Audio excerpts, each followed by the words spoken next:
Hər kəsə salam dostlar, mənim adım Aylin. Sizi kanalımda görməyə şadam və əslində bu videonu çəkmək istəmirdim, lakin videomda çoxları istədi ki, bu videonu çəkim. Ona görə də bu videonu çəkməyə qərara gəldim. Bugünkü videomuz əksində 9 mart buraxılış imtahanını müzakirə etməkdir.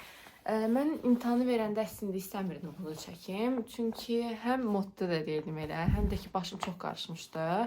Ona görə də vaxtım da elə də yox idi bunu çəkməyə. Amma ki gördüm ki siz istəyirsiniz. Həmçinin də ki elə bu kanalda yaratmaqda məqsədim o idi və neçə aylardır ki bu imtahana hazırlaşırdım və dedim ki niyə də yox, niyə bu imtahanı niyə bu videonu çəkməyim? İndi dostlar, əslində çox gec çəkdim. Artıq görün, hamı blok imtahanı almış, mən də həmçinin. Əgər kim bilmirsə, mən 3-cü qrupam və hüquq fakültəsinə hazırlaşıram. Bu videonu deməli belə hissələrə böləcəm və bir-bir hansı fənləri yazdım, hansı təəssüratlar yaşadım, sizə bir anda deyəcəm.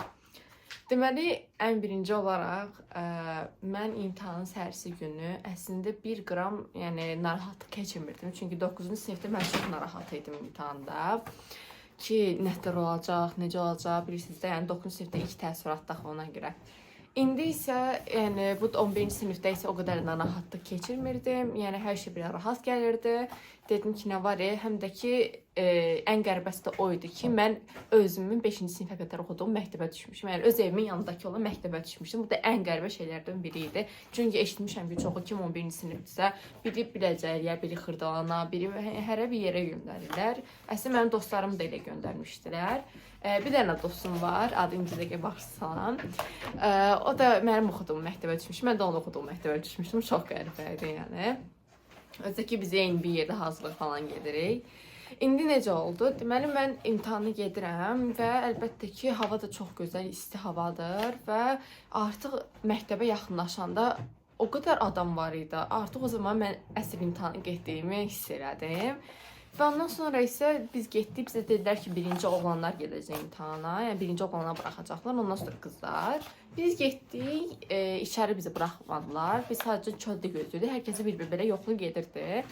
Biz haradasa mən 20 dəqiqə çöldə gözləmişəm, çünki qızların sayı çox idi, oğlanlar az idi. Ona gedilər birinci oğlanlar bitirsin, ondan sonra qızlar keçsin. Amma gördülər ki, oğlanlar gəlmir, deyə başladılar bir-bir hamımızda belə-belə elədilər. Yoxladılar, daha sonra keçdik. Daha sonra isə bizi yoxlamaya başladı. Əslində, mən fikirləşdim ki, bizi çox qəti şəkildə yoxlayacaqlar. Çünki mən 9-cu sinifdə mənim saçımı falan açmışdılar, saçım arasına qədər falan yoxlayırdılar. Demişdilər, koftavı qaldı, ayaqqabı çıxarır, elə yoxlamışam. Amma bu səfər elə də çox yoxlamadılar. Nəzarət güclü deyildi, yəni belə desək. Ayaqlarımı yerə vururdum. Yəni ki, bir dənə ayaqlarımı yerə vurdum. Bir də ki, əlimi elə üstümə belə elədilər, keçdi elə. Və ən pis şey o idi ki, mən ki oturdum otaqda, ən axırıncı sıraya düşmüşdüm. Yəni 4 dənə sıra var idi, 4 dənə parti var idi və mən ən axırıncı partiya düşmüşdüm. Özdəki partiyalar elə idi ki, məsələn, normal oturduğumuz partiyalar bura qədər olur və rahat yaza bilirik. Mən oturduğum partiya isə çox aşağıdaydı və məcbur sadəcə belimi düz tutaraq testi yazmağa məcbur qalmışdım. Bu da çox narahatlıq verirdi və ona görə də mən konsentrasiya olmurdum testdə. Amma indi isə gəlin mənim imtahanı hansı suallar düşdü. Əslində siz bilirsiniz necə suallar düşmüşdü, amma ki mən də öz təəssüratımı sizə paylaşmaq istəyirəm. Mən ən birinci olaraq özüm bir həftədən əvvəl, yəni bir neçə gündür ki planlaşdırırdım ki, hansı fənni birinci başlayım, necə gedim. Əslində mən sınavlarda həmişə öz bildiyim taktika ilə gedirdim, lakin axırıncı getdiyim sınavda gördüm elə çatdıra bilmirəm. Dedim ki, taktikamı dəyişim. Əvvəl əslində mən ingilislə başlayırdım. Daha sonra Azərbaycan dili, axırda isə keçirdim riyaziyyat işləməyə. Amma gördüm riyaziyyatda vaxt çatmır. Ona görə dedim ki, bu səfər riyaziyyat ikinci eləyim. Və bilərəm özümə vaxt qoydum. Və mən ingilis dilini dedim, birinci 40 dəqiqə ərzində işləyim. Daha sonra keçim riyaziyyata. Ona da ki, yarım saat vaxtımı sərf edeyim. Çünki riyaziyyata otursam çox uzun işləyirəm. Mən də ki, o qədər riyaziyyatdan güclü deyiləm. Əslində mənim gözlədiyim baldan 230 bal falan keçmək idi. Amma ki, indiki gözləntilərimə əsasən mən hardasa 220-210 bal yəqin ki, toplamışam. Əslində birinci günlərdə ona görə elə pis olmuşum. Çünki riyaziyyatı mən o qədər yaxşı yazmadım.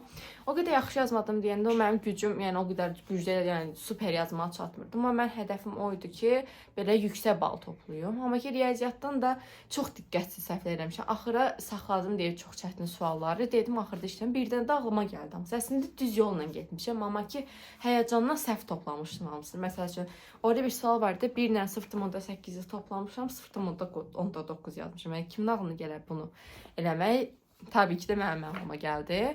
Əslində, ən birinci ilə baxan kimi başladım situasiyalar işləməyə. Situasiyalar nədənsə asan gəlməyə başladı. Onları işlədim.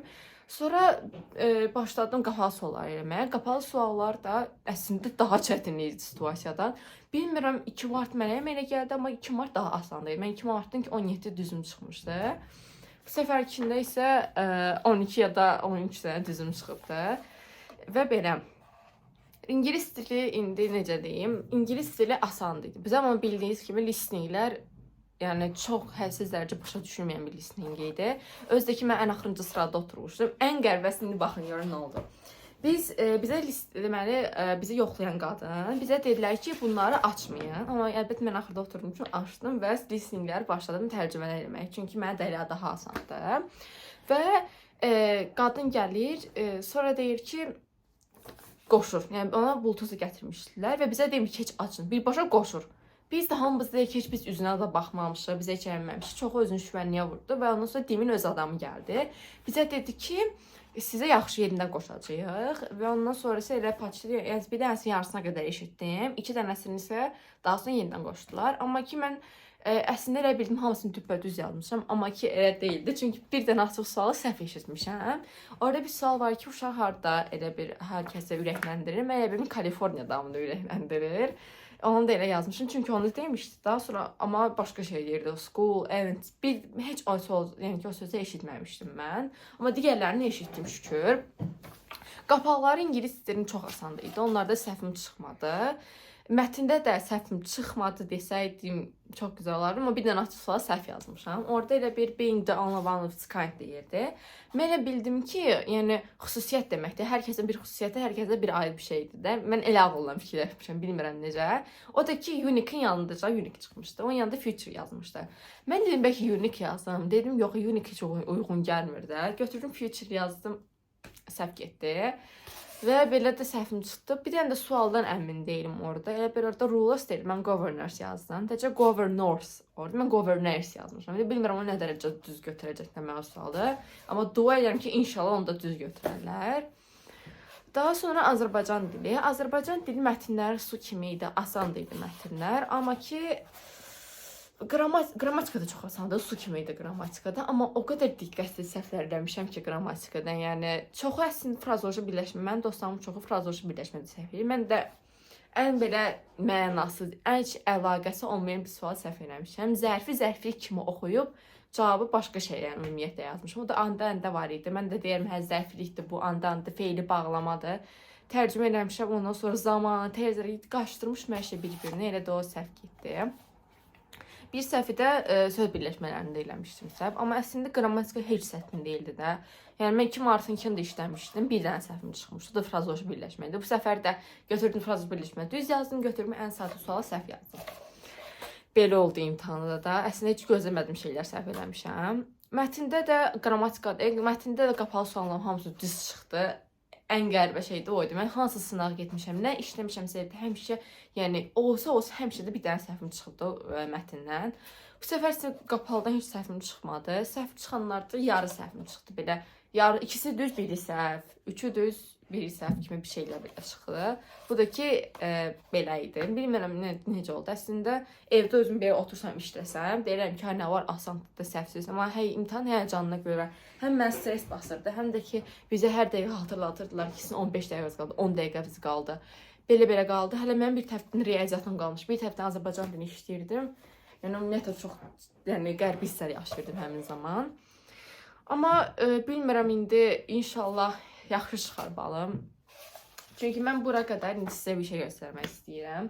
İndi sizə göstərmək istəyirəm ki, mən hansı fənlər işləyirdim ki, yəni belə nəticələr gəlib çıxa bildim. Ən birincisi olaraq, əgər siz deyirsinizsə, çoxlu sınağa getməklə həyəcanınızı basa bilərsiniz. Basa bilərsiniz, həyəcanınızı yox edə bilərsiniz. Əslində düzdür, amma bu qədər də yox da. Bu qədər sınağa getmişim, amma yenə də məndə həyəcan vardı. Ona görə də bu sualları heç qulaq asmayın. Sınağa da çox getməyib. Çünki mən imtahana az qalmış hər həftə paçlı gelirdim sınağa. Buradakı getdiyim sınaqlar. Allah bilir içində 20-30 dənə sınaq var. Bilmirəm necə olduğundan hamısı.